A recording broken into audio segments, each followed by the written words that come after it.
Good morning. This is Janice. Today is October 17th, 2023. Today I would like to talk about regrowing collard greens and the chain reaction that they can cause. There are several different ways that you can regrow collard greens that you buy from the grocery store. You can plant the whole bunch if you want to. You can cut the leaves off and just plant this part that's left over at the bottom of it. There's another small one. You can plant an entire leaf and it will grow new roots. This entire leaf. You can even plant just a stem, a part of the leaf that you can break off. You just break off a part of the leaf and put the bottom of it into the soil and water it real good. It will start making new roots and eventually it will make an entirely new plant. I mentioned to you that regrowing collard greens can cause a chain reaction. And when I'm talking about a chain reaction, I mean the food chain reaction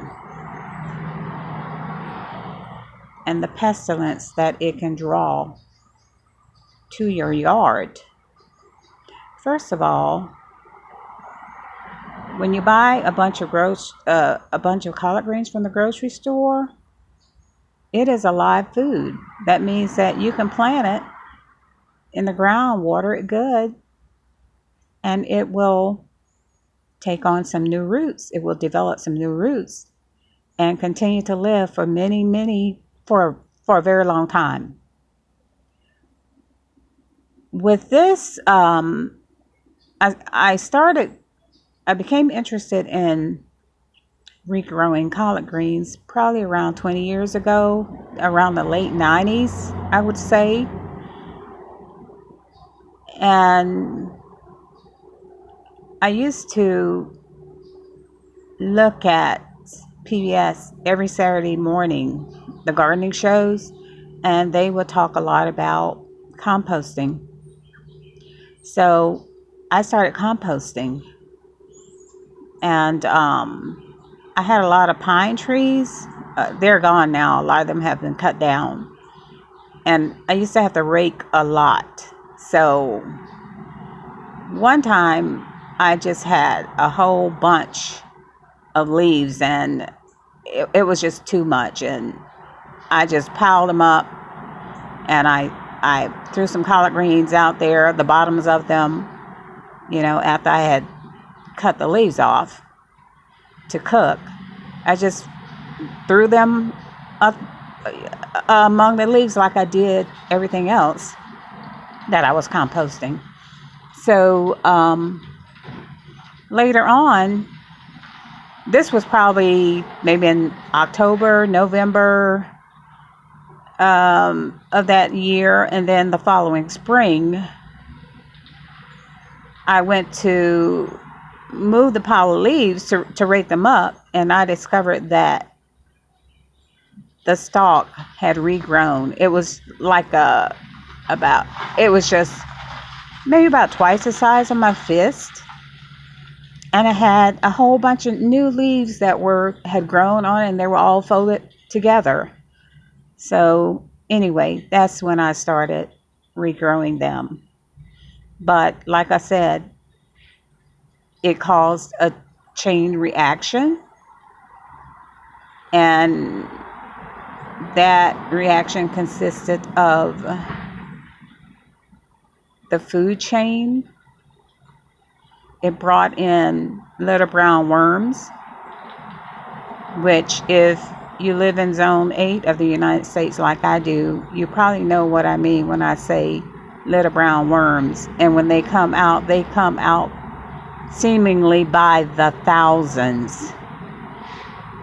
That was the biggest problem that I had with them. So I just kind of stopped with it all together. And then when I started back making videos, I started back regrowing a variety of foods. Another problem that I had was with slugs. And when you get slugs in, the slugs will bring in frogs. Once the frogs come in, then you're going to have snakes coming in.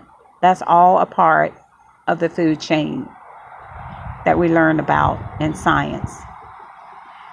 Some possible solutions. I'm not going to say that this is going to solve that problem 100%, but I have decided that I am only going to regrow collard greens and other foods when it's cold outside. I mean, when it's consistently cold outside during the day and during the night, I'm going to grow them, harvest a few leaves every week, put them in my soups and my stews, and then in the wintertime, at the beginning of the spring, when they have started to make blooms and make flowers, that is, and then eventually they will make seeds, I'm going to harvest the seeds and replant the seeds again in the fall, and then I'll start the process all over again.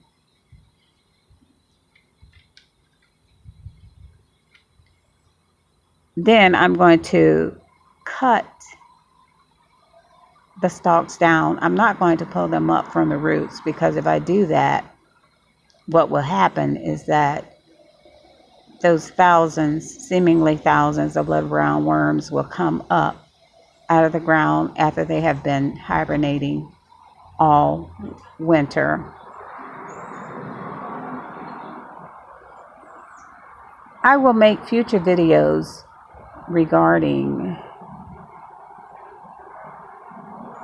other possible solutions to help solve the problem of the little brown worms, the slugs, and the frogs, and to try to prevent snakes from coming into your yard once you start regrowing vegetables, collard greens specifically.